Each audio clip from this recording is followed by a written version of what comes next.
before I'm able to drive the car, I have to be able to shut the hood. In order to shut the hood, I have to install this part, and in order to install that part, I have to figure out this wiring because it's not going to figure out itself. So what I've done is basically I went to the parts car and traced what wires went where. So it's fairly simple. You have two wires at the bottom, one for regular headlights and one for your brights. Then you have two wires at the top. One is for your parking lot and the other is for your turn signals. So basically what I did, I turned the headlights on with the brights off. I stuck my power probe into here, saw which one lit up, and then I stuck the wire that lit up the regular light bulb in there. And then I did the same for the brights, I did the same for the parking lights, I did the same for the turn signals. So let's see what we got.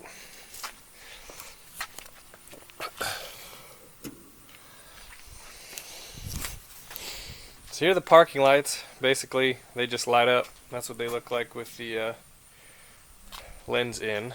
But pretty simple.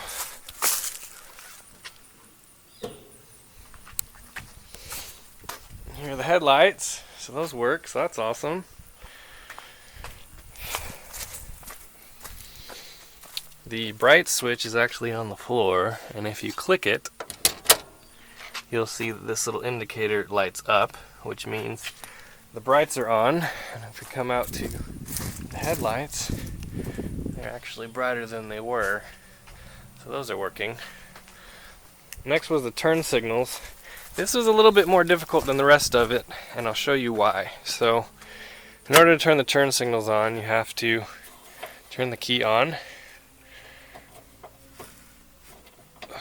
and then here's a switch.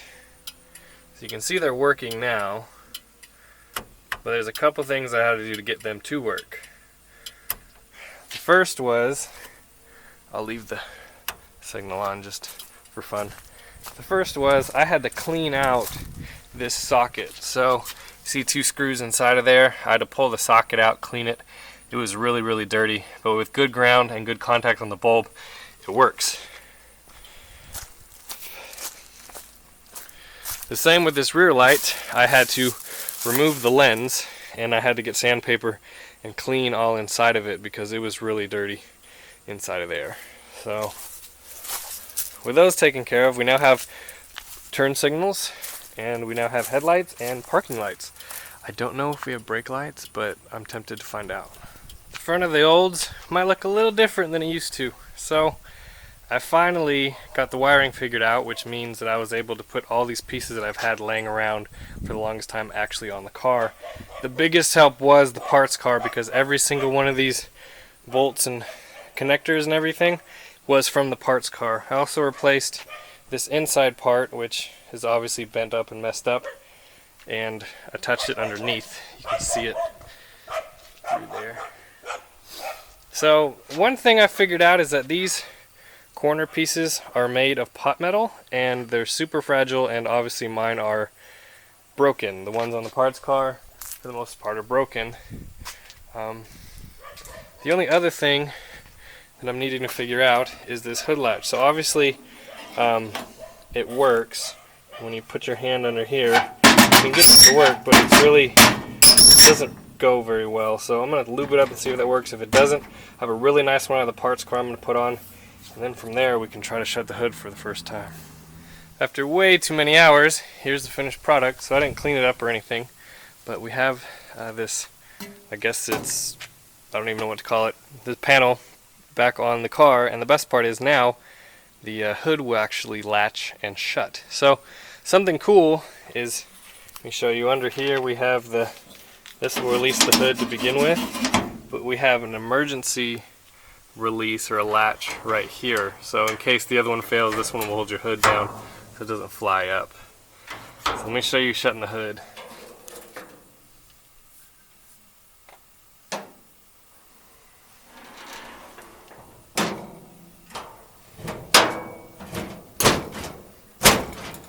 Come on.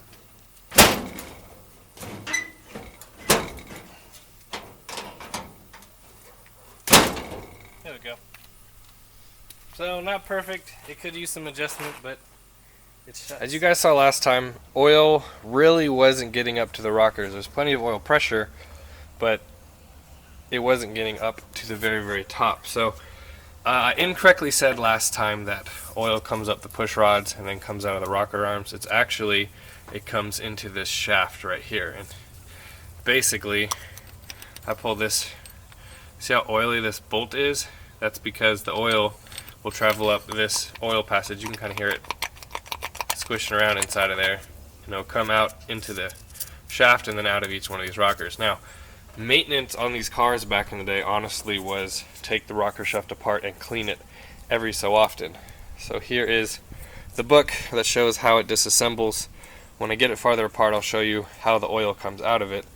But basically what you need to do is there's these bolts that hold the head on. There's 4 of them all the way across.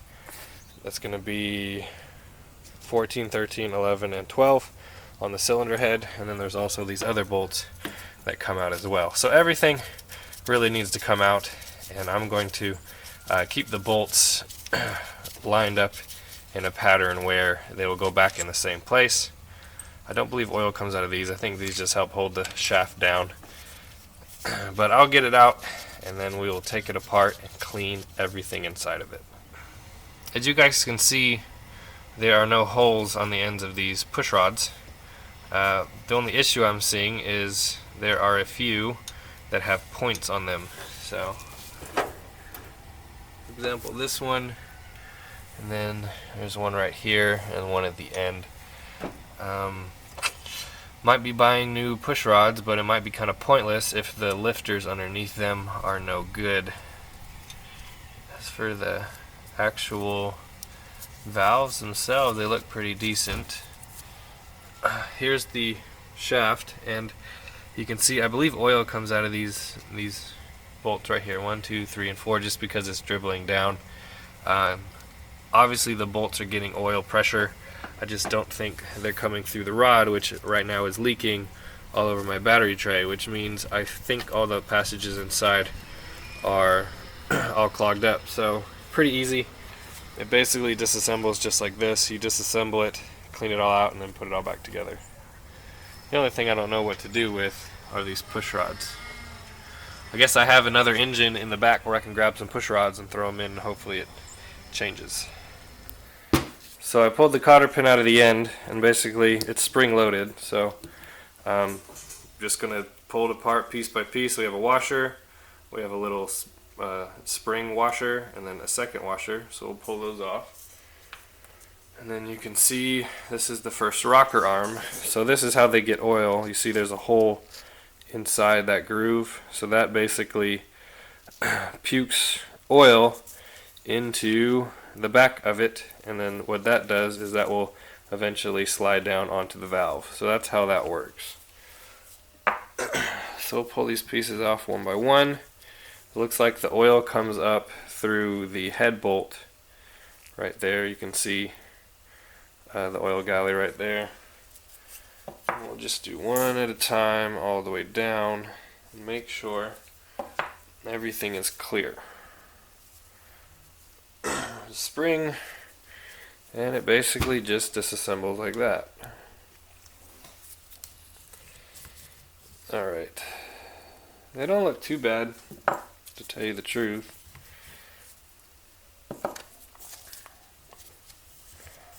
I don't think there's a difference between intake and exhaust, but maybe there is. Either way, we will keep it the same. There's a lot more oil on this than I thought there would be.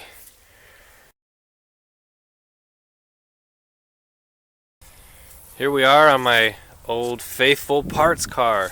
So before I go into this rocker shaft, a lot of people have been like, you need to restore the 4-door. Look guys, look at this. Really? You want me to restore this? There's rust along all the edges of everything. All along there, along the top of the hood. I mean, look at this, guys. You don't restore that. The best part, though, is the rocker. Look at this. The only thing holding this car together is the sill plate. Everything else is gone. It's just gone. You don't restore this. Sorry. Yeah, it has cool options, but those options will go to fund my car when I sell them. So here is the engine, as you can see, totally covered in crap. So I'm going to clean it up and then pull that shaft out. Now, something interesting I noticed when I was looking at this engine, there's quite a bit of sludge in the top of the head on this engine, whereas mine is actually pretty clean. So what I'm going to do is I'm going to grab push rods and possibly some of these rocker arm shafts, and if they're not all boogered up like the other ones, then I'll be able to use it. I believe they're all the same no matter what they are. So alright guys, I'm pulling these bolts out. Look how sludged up and gross they are.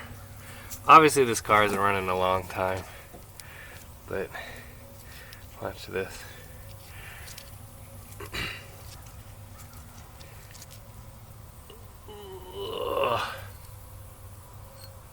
That's nasty. Gross, gross, gross. Here's the rocker shaft out of the parts car. I mean, you can just see all the sludge that's on these parts.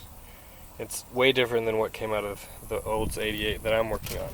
There's so much sludge, it's even made the tips of the rocker arms look funny.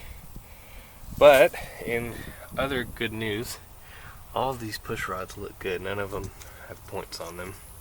So I'm going to steal all of them and replace the ones that need replaced.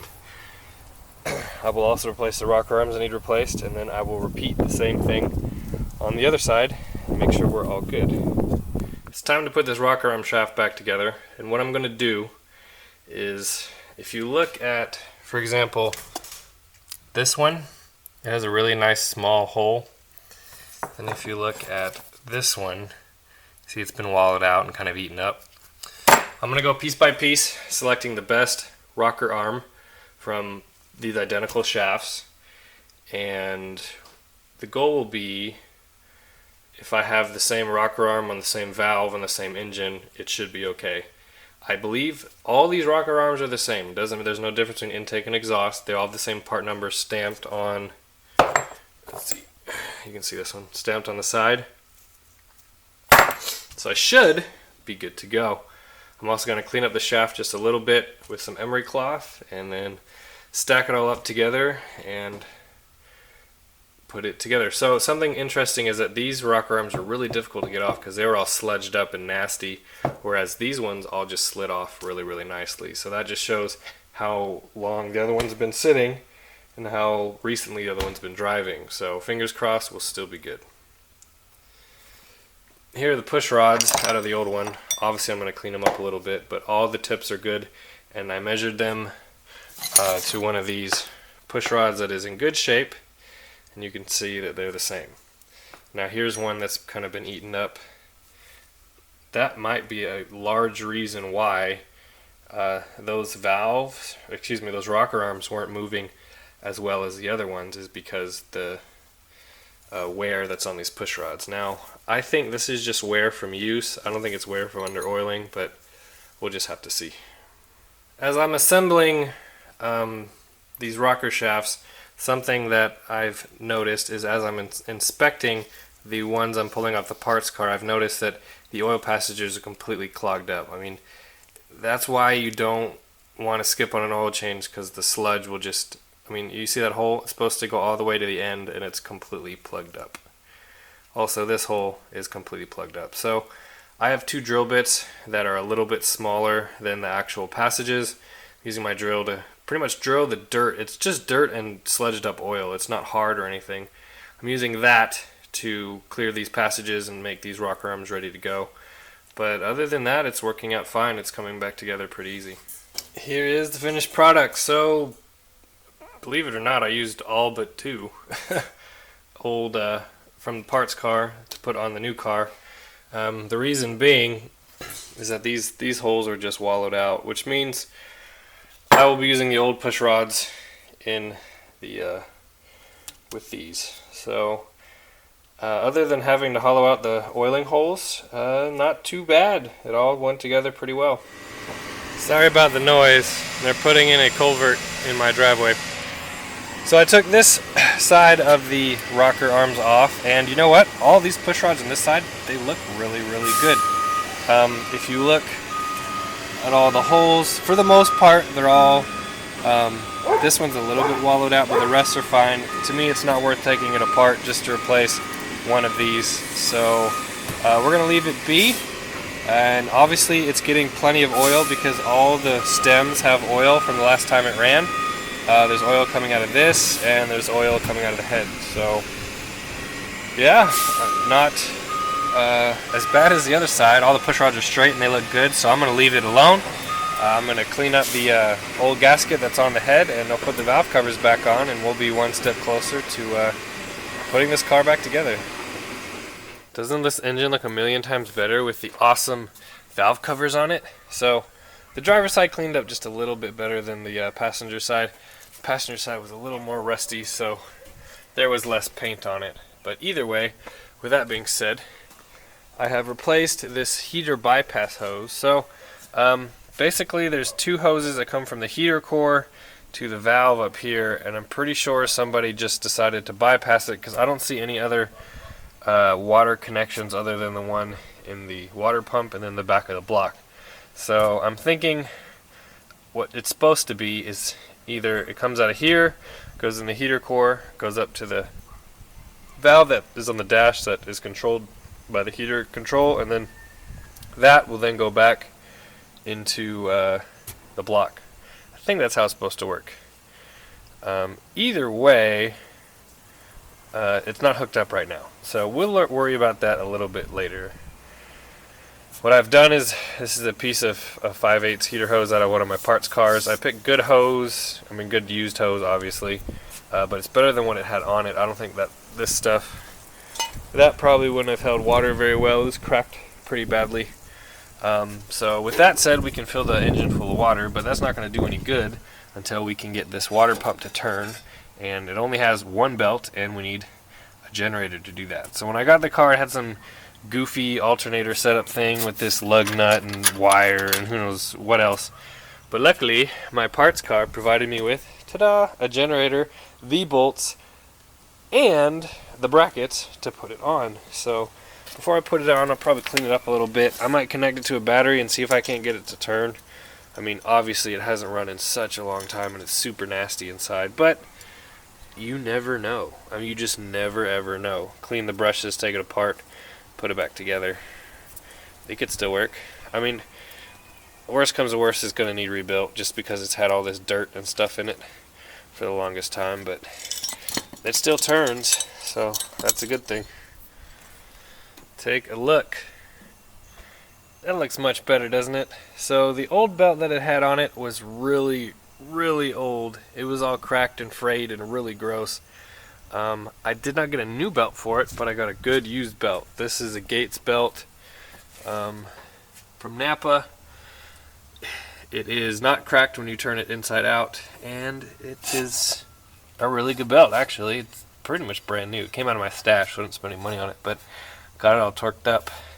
Everything's connected now. The only thing I didn't do is I did not connect the wires that actually go to the generator just because I don't know the condition of all that stuff over there. I have yet to troubleshoot it. Right now I'm not worried about it charging. I'm worried about getting the water pump running. So we'll fill it up with water and coolant since it's cool. A little colder outside than it was in the summer. And then one thing before we start it again, I'm going to try to put a muffler on the end of this exhaust. It will not be permanent, but it will quiet stuff down so I can actually hear the engine run. Last thing is I had that in my parts too. I don't remember what I bought it for, but it now has a choke cover, which works great. So we're almost there, guys. We're almost there. Well, I'm running out of daylight. It's getting cold, and I haven't been able to put that muffler in, and that's really all I need to do in order to fire up the car again and just double check, make sure that there's no problems with the engine. I'm expecting it to run better now that the valves are going to be opening and shutting all the way, and I won't have any of that clicking noise. I have a fuel leak I need to fix, but I'm going to go ahead and make this video, and I know you guys, this will be the end of the video, and you guys will be disappointed that it didn't run again, but I mean, look how much farther it's got. So next video, yes, I will run it for a long period of time. I'll get it hot. We might even try the transmission out. We'll have to see. But after that, there's brakes, there is tires, and figure out the drive shaft and the rear end lubrication, and we should be able to drive it. So we'll see. One thing at a time. It is getting colder, so it's my daylight is leaving sooner than later. So thank you guys for watching this video. I'm sure that you guys are just waiting for the Oldsmobile to be on the road. I promise it will soon. Alright guys, thanks for watching.